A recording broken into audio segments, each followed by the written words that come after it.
My name is Kim.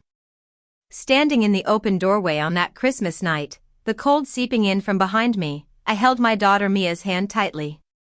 Snowflakes danced in the air, and the porch was already covered in a thin layer of white. My father, his face red and swaying from the alcohol, stared at me with a mix of anger and disbelief. My sister Sarah sat at the table, a smug look on her face, while my mother calmly folded her napkin as if this was just another ordinary family gathering. "Get out, both of you," my father roared, his voice echoing in the silent house. "Don't ever come back," Sarah snapped, not even bothering to look up from her plate. My mother, with a cold and final tone, said, "We're better off without you." I took a deep breath, trying to keep my composure. I had expected this kind of treatment from them, but it still hurt, especially in front of Mia. I looked down at my little girl, her eyes filled with tears, and I knew I had to do something to protect her. "I won't argue with you. You've made yourselves clear," I said, my voice steady and calm.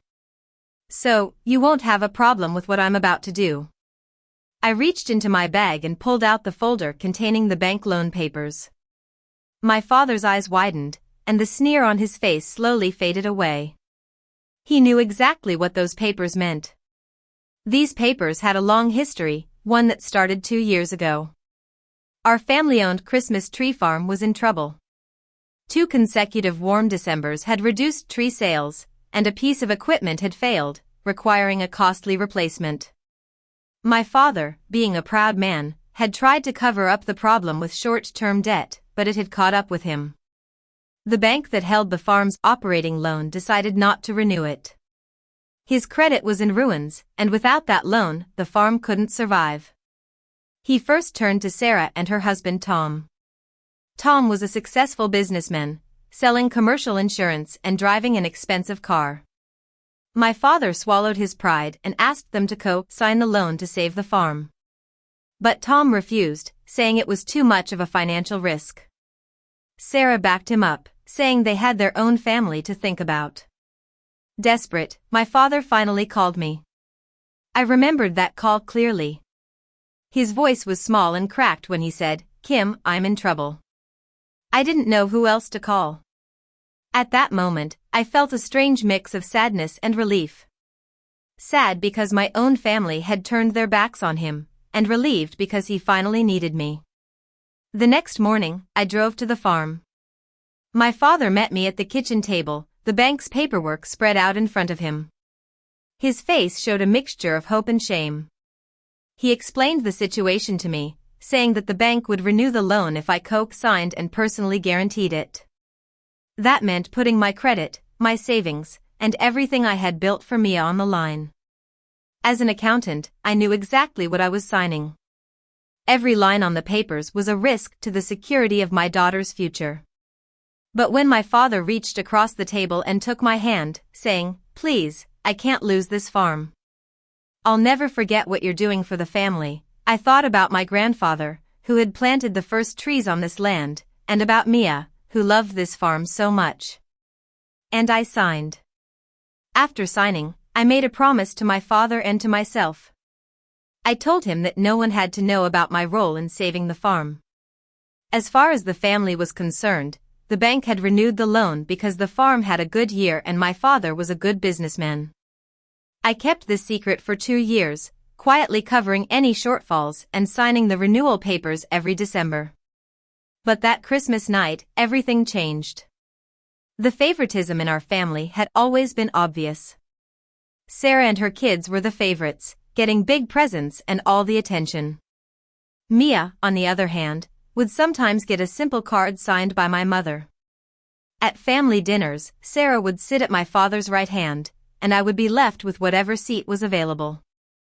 When Sarah talked, everyone listened, but when I spoke, my mother would find an excuse to get up and do something else. 2 days before Christmas, Sarah texted me, saying, "Hope Mia behaves this year." Last time was a lot.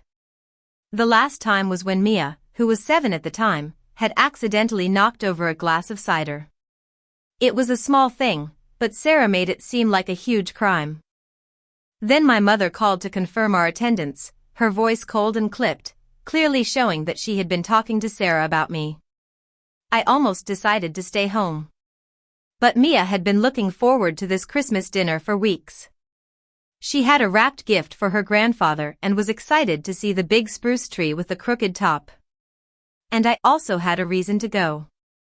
The farm's operating loan was up for renewal again, and the bank needed my signature by the 31st. I planned to handle it quietly after dinner, slipping the papers to my father in his office so that he could still believe the bank just liked him. So, we drove to the farm. As we pulled up the long gravel lane, the farm looked beautiful. Rows of trees were strung with white lights, the old barn was lit up in gold, and smoke curled from the farmhouse chimney into the falling snow. Mia pressed her face against the window, her eyes filled with wonder. For a moment, it seemed like this Christmas could be different. Mia ran up to my father and hugged him, and he patted her on the shoulder. I carried in the casserole I had made, the gifts, and the folder with the loan papers. Inside the house, it smelled like cinnamon and roasting turkey. Sarah and Tom were on the couch with their kids, and my mother was at the stove. But as soon as we sat down to eat, the tension in the room started to rise. My father had been drinking, and Sarah began to make snide remarks. "So, Kim, how's the single life? Still doing other people's taxes?"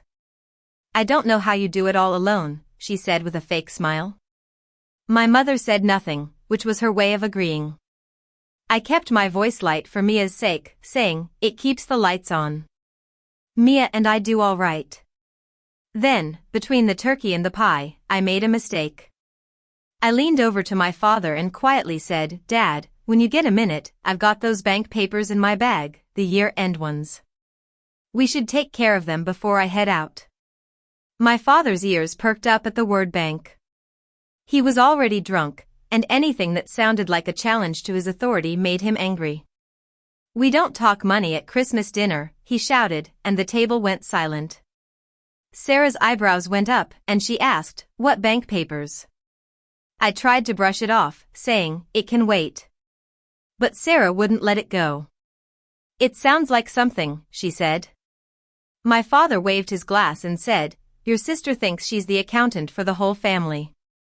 Always got her papers and her opinions." I felt my face go hot.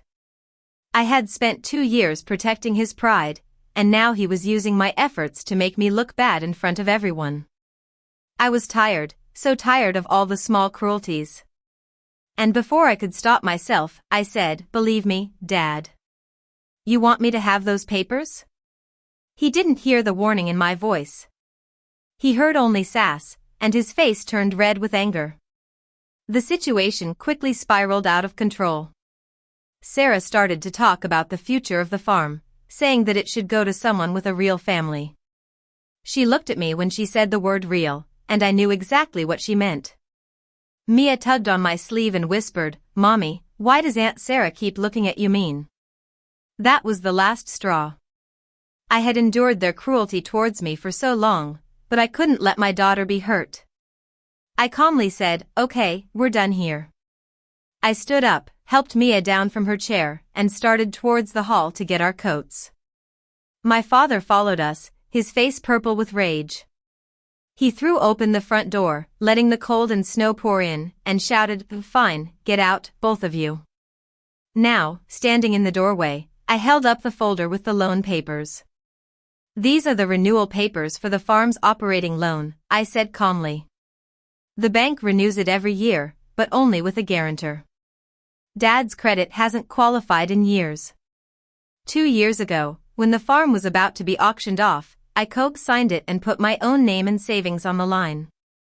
These papers are due by the 31st, and they need my signature to renew. And I haven't signed them yet." The room went dead silent. My mother's hand went to her mouth, and Sarah's face turned as white as the snow outside. My father stared at me, the realization slowly dawning on him. 5 minutes ago, they were eager to get us out. Now, my mother rushed towards me, her voice soft and frantic. "Kim, honey, come sit down. You're upset. We're all upset. It's Christmas. Let's talk about this." Sarah stood up and said, "Let's everybody just calm down." Nobody meant any of that. Dad's had a few. My father finally found his voice, but it was filled with anger. "You'd let the farm go? You'd let Grandpa's farm die just to spite us," he said. I looked at him calmly and said, "I'm not holding anything over your head, Dad. You threw us out. I'm just leaving like you asked. The papers leaving with me is just what happens when you throw out the only person whose name keeps this place alive." His anger suddenly collapsed, and all that was left was fear. He took a step towards me and put his hands together. "Please, Kim. We'll lose everything. The farm, the house, all of it. It's all tied to that loan. Please don't do this. I'm begging you." I let him stand there for a moment. Then I reached into my bag and took out the letter my grandfather had written to me before he died. "Before anybody says another word, I want to read you something," I said. I unfolded the letter and read it out loud. "This land doesn't need the loudest voice. It needs the one who loves it more than they love being right. That's you, Kim, not them. When the day comes, do what's right by the trees. Even if this family never does right by you." I looked up and said, "Grandpa knew. He knew exactly how this family treated me and who'd show up when it mattered. I'm not going to let the farm die, but not for you. For Grandpa, for the trees, and for the family he believed could exist." I laid out my conditions. "I'll sign the renewal, but the silent arrangement is over. I'm on the deed. I'll be a co-owner of record. And you will never speak to Mia the way you did tonight again. If you do, I'll walk and take my signature with me." My father nodded, his eyes wet. Tom stood up and walked towards me. "You saved this place 2 years ago.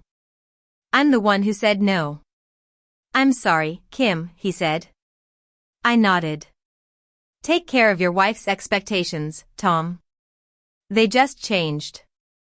Then I took Mia's hand, and we walked out into the snow, leaving the door my father had thrown open behind us. In the car, Mia was quiet for a long time. Finally, she asked, "Mommy, is Grandpa mad at us?" I thought for a moment and said, "Grandpa's mad at himself. Sometimes grown-ups are unkind, and then they feel bad and don't know what to do with the bad feeling, so they act even unkinder. That's not about you. You were perfect tonight." She thought about that and said, "You weren't scared when Grandpa yelled. Everybody else was scared, but you weren't." I smiled and said, "I was a little scared, but when somebody you love is scared, you can borrow their bravery for them until they find their own. That's what mommies do." Then she asked, "Can we still get a Christmas tree?" I laughed. "Baby, we own a Christmas tree farm now. We can have the best tree in the whole place." The lawyers took about 2 months to restructure the farm. In early January, after my name was on the deed for everyone to see, I signed the renewal papers. The farm was saved, but things were different now. My father was more careful with me, knowing exactly what he had almost lost. Sarah barely spoke to me, which was a kind of peace. My mother started sending real cards and calling on Mia's birthday. And once, she said, "I'm sorry." Every December, Mia and I drive out to the farm. She cuts down the best tree on the lot with her own 2 hands from the land her great-grandfather planted. And I know that I made the right decision that Christmas night. You can't keep carrying the weight of a family that never carried you. It's time to stand up for yourself and your child.